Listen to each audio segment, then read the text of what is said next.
दोनों पति पत्नी मिलकर लिट्टी चोखा बनाने की तैयारी शुरू करते हैं।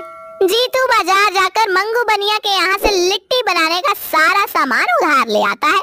उसके अच्छे और मिलनसार स्वभाव के कारण गांव वाले उसका बहुत मान करते थे, इसलिए उसे उधार लाने में कोई परेशानी नहीं हुई। उसके बाद दोनों मिलकर लिट्टी चोखा बनाते हैं और कजरी एक प्लेट में लिट्टी और चोखा उस महिला ग्राहक को भी देती है।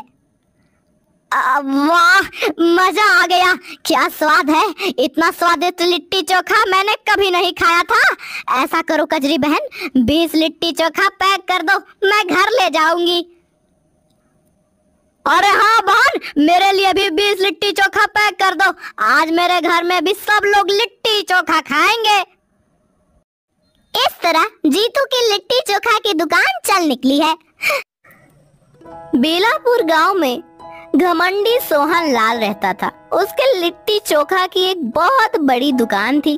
पूरे गांव में एकमात्र उसी के यहाँ लिट्टी चोखा मिलता था, इसलिए वहाँ हमेशा भीड़ लगी रहती और सोहन लाल गले पर बैठा बैठा दोनों हाथों से रुपए गिनता रहता था। वह अपने कारीगरों के साथ बहुत बुरा बर्ताव करता था और उन्हें काफी कम पैसे देता था, जबकि लिट्टी चोखा की दुकान उनकी मेहनत के बदौलत इतनी लोकप्रिय थी। उसी दुकान में जीतू भी काम करता था। वह बहुत अच्छी लिट्टी चोखा बनाता था। लिट्टी चोखा बनाने की पारंपरिक विधि उसकी दादी माँ की बताई हुई थी। एक दिन, सेठ जी, मुझे 2-3 दिनों की छुट्टी चाहिए और कुछ पैसे भी एडवांस में चाहिए। क्यों, क्या काम है तुझे और एडवांस में पैसे की क्या जरूरत है तुझे? मैं बिना काम के पैसे नहीं देता। यहाँ मैं खैरात बांटने के लिए नहीं बैठा हूँ। सेठ जी, मैं कोई मजे करने के लिए पैसे नहीं मांग रहा। मेरी पत्नी कजरी बहुत बीमार है, उसे शहर ले जाकर डॉक्टर से दिखाना है। अच्छा, तो यह बात है, तुम बीमारी का बहाना करके शहर घूमना चाहते हो और उस पर कहते हो कि मजे करने के लिए पैसे नहीं मांग रहा। देखो जीतू, कह देता हूँ, ना तो मैं छुट्टी दूंगा ना एक पैसा दूंगा। सेठ जी, ऐसा मत कीजिए, आप किसी से भी पूछ लीजिए। मेरी पत्नी सचमुच बहुत बीमार है, उसकी देखभाल और इलाज कराना मेरी जिम्मेदारी है। मैं इससे भाग नहीं सकता।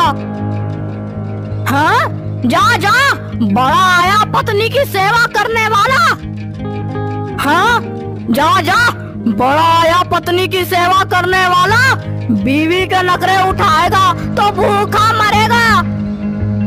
तुझे काम करना है तो कर, नहीं तो निकल जा। ठीक है सेठ जी, अगर आप मुझ गरीब की बात नहीं सुनना चाहते तो कोई बात नहीं है, आप मेरा हिसाब कर दीजिए। हाँ, बड़ा आया हिसाब लेने वाला। जा जा, महीना खत्म होगा तभी तुम्हारा पैसा मिलेगा। आकर ले जाइयो अपना हिसाब। यहाँ काम छोड़ने के बाद तुम्हें कौन काम देगा? अरे भूखा मरोगे, भूखा। सेठ जी, इतना घमंड करना भी अच्छा नहीं होता। मुझे पैसों की सख्त जरूरत है और आप मेरी मेहनत के पैसे भी नहीं दे रहे। कोई बात नहीं, भगवान एक दिन इंसाफ जरूर करेगा। मैं जाता हूँ सेठ जी। हाँ हाँ, जा जा, कह तो ऐसे रहा है जैसे तो तुम्हारे बिन मेरी दुकान ही बंद हो जाएगी। अरे जा। सेठ की बात सुनकर जीतू बहुत दुखी होता है और घर वापस आ जाता है। घर पर उसकी बीमार पत्नी बिस्तर पर लेटी हुई होती है।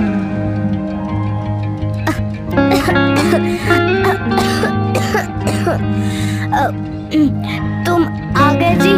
सेठ जी ने पैसे दिए क्या? नहीं कजरी, उन्होंने पैसे भी नहीं दिए और नौकरी से भी निकाल दिया। अजी, तुम वापस क्यों आ गए? मैं धीरे धीरे ठीक हो जाऊंगी ना, लेकिन काम छूट गया तो फिर हमें लोग भूखे मर जाएंगे। तुम्हारी बीमारी बढ़ती जा रही है कजरी, मुझे किसी तरह तुम्हारा इलाज करना है। मैं जाकर साहूकार से कुछ रुपए लेकर आता हूँ और शहर चलकर तुम्हारा इलाज कराता हूँ। बाद में कुछ ना कुछ काम ढूंढ लूंगा, तू चिंता मत कर। इतना कहकर जीतू साहूकार के पास जाता है और उससे कुछ रुपए कर्ज लेकर अपनी पत्नी को शहर के ले जाकर इलाज करवा